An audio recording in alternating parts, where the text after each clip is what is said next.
सुनील जी, मैं आपके पास आऊंगा। सरकार तो फंसी है, जो पार्लियामेंट में हुआ है, जो सुप्रीम कोर्ट अब जागा भी है, उस किस रूप में देखते हैं जी? धन्यवाद अमरीश जी। जी। निश्चित रूप से सुप्रीम कोर्ट का जो आदेश है वह एकदम ब्लैंकेट क्लियरेंस नहीं है, और इसलिए शंका पैदा होती है सरकार की नीयत के ऊपर। सरकार जिस तरीके से कार्रवाई कर रही है, जिस सरकार की पुलिस अपनी लाठियों में कील लगा करके बच्चों पे हमला कर सकती है, उस सरकार से आप कैसे उम्मीद करते हैं कि वह छात्रों को इसी यूं ही सर्वोच्च न्यायालय के आदेश पर छोड़ देगी? सर्वोच्च न्यायालय का आदेश है कि जिन लोगों के खिलाफ पहले मुकदमे दर्ज हैं या आपराधिक पृष्ठभूमि के लोग हैं, उनको छोड़ करके बाकी लोगों को मुक्त कर दिया जाए। तो ये छात्र आंदोलन करने वाले लोग हैं, इन छात्र आंदोलनकारी जो विभिन्न संगठनों के जो नेता हैं, उन पर तमाम तरह के मुकदमे होंगे, धरना देने का, प्रदर्शन करने का, रास्ता रोकने का, सरकारी काम में अवरोध पैदा करने का, नारे लगाने का, सरकारी कागज फाड़ देने का, यही तो आरोप होंगे उनके ऊपर। लेकिन मुकदमा तो दर्ज है, और आप इसको आधार बना लीजिए कि साहब इनको नहीं छोड़ सकते, तो नहीं छोड़ सकते। धरना देना, प्रदर्शन करना, अब जो सरकार, जो एक बार नहीं कई बार का सर्वोच्च न्यायालय का आदेश है। आप उत्तर प्रदेश का याद कीजिए, जब योगी सरकार ने लोगों के पोस्टर छाप दिए थे और सर्वोच्च न्यायालय ने आदेश दिया कि नहीं आपको हटाना पड़ेगा, जब यही सीए का आंदोलन चल रहा था। इलाहाबाद हाई कोर्ट के चीफ जस्टिस ने कहा था, याद उनका आदेश हुआ और जगह जगह पोस्टर लखनऊ में लगे थे, उनको हटाना पड़ा। विभिन्न उच्च न्यायालयों के आदेश है, सर्वोच्च न्यायालयों के आदेश है, सर्वोच्च न्यायालय का आदेश है कि आरोपियों के फोटो आप इस तरह से नहीं लगा सकते, पोस्टर नहीं बना सकते। लग रहे हैं, खूब लग रहे हैं, बाकायदे उसके बाद उनकी चर्चा की जा रही है, इनको पहचान लीजिए, उनको पहचान लीजिए। लेकिन सवाल इस बात का है कि आप सरकार की नीयत का अंदाजा इससे भी आप लगा लीजिए कि आज लोकसभा में जो बहस हुई, बहस चल रही है अभी भी, उसमें सत्तारूढ़ दल के नेताओं ने क्या कहा?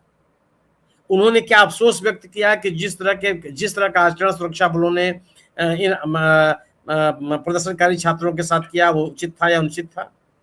क्या वो एक बात भी कह रहे हैं कि जिस तरह का व्यवहार उनके साथ किया गया उस तरह का व्यवहार नहीं होना चाहिए था? क्या वो आश्वासन देते हुए नजर आ रहे हैं कि जो लोग इन छात्रों के साथ बर्बरता करने के आरोपी हैं या जिनकी पहचान की जा रही है उनके खिलाफ सख्त कार्रवाई की जाएगी? किसी ने नहीं कहा।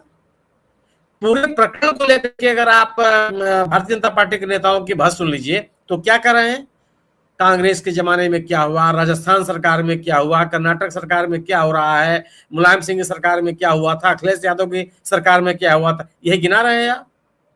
ये तो गिनती कर रहे हैं आप। अगर अगर अगर अगर राजनाथ सिंह जी की सरकार ने उत्तर प्रदेश में जो नकल विरोधी कानून लाया था उसमें परीक्षार्थियों को जेल भेजने का प्राविधान था, पूरे समाज ने उसका विरोध किया, और उसका भारतीय जनता पार्टी के लोग कह सकते हैं कि नहीं नहीं जो नकल में पकड़ा जाएगा उसको हम जेल भेजेंगे, यह कहने का साहस आप कर सकते हैं क्या?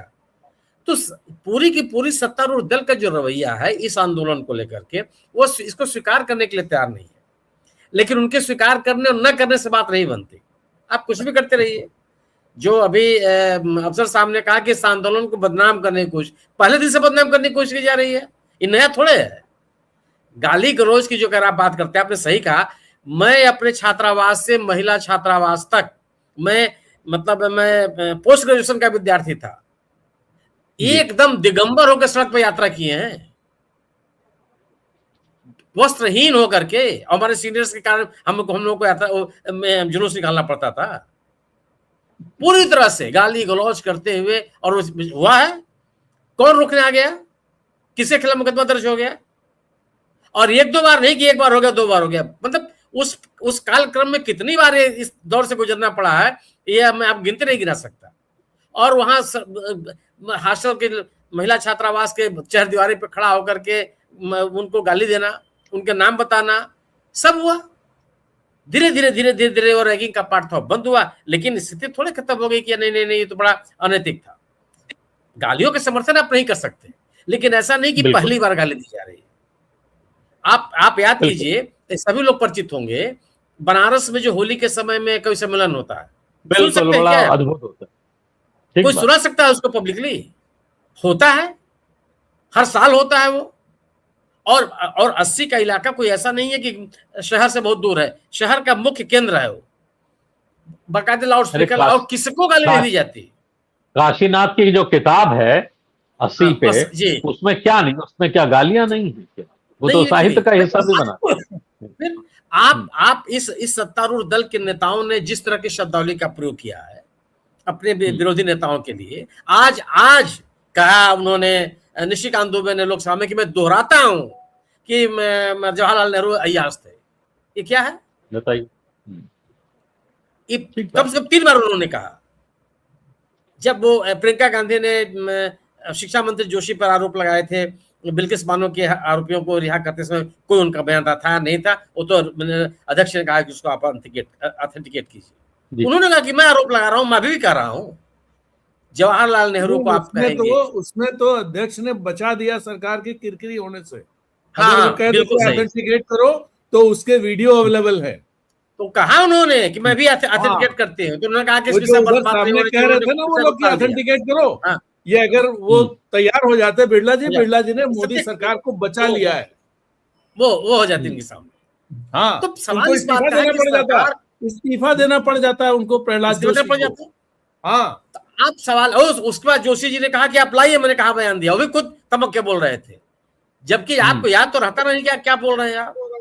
प्रधानमंत्री जी मोदी ने अपने विपक्षी नेताओं के बारे में किस किस शब्दों का प्रयोग किया है? विपक्ष के नेताओं को आप राष्ट्रद्रोही कहेंगे, वो कहेंगे कि लोग गाली दे रहे हैं। विपक्ष के नेताओं को आप सड़क पर घसीटेंगे, उसके बाद कहेंगे कि आज का जो युवा वर्ग है उसको गाली दे रहा है। आप इन छात्रों के ऊपर लाठियां चलाएंगे, आंसू गैस छोड़ेंगे, गोली छोड़ेंगे, गोली चलाएंगे, पलेट गन चलाएंगे। हिंसा से बड़ी गाली कौन होती है? कौन कहता है हिंसा से बड़ी गाली है? हिंसा भी एक तरह की शाब्दिक, अरे गाली भी एक तरह की शाब्दिक हिंसा है, यही कहा जाता है ना।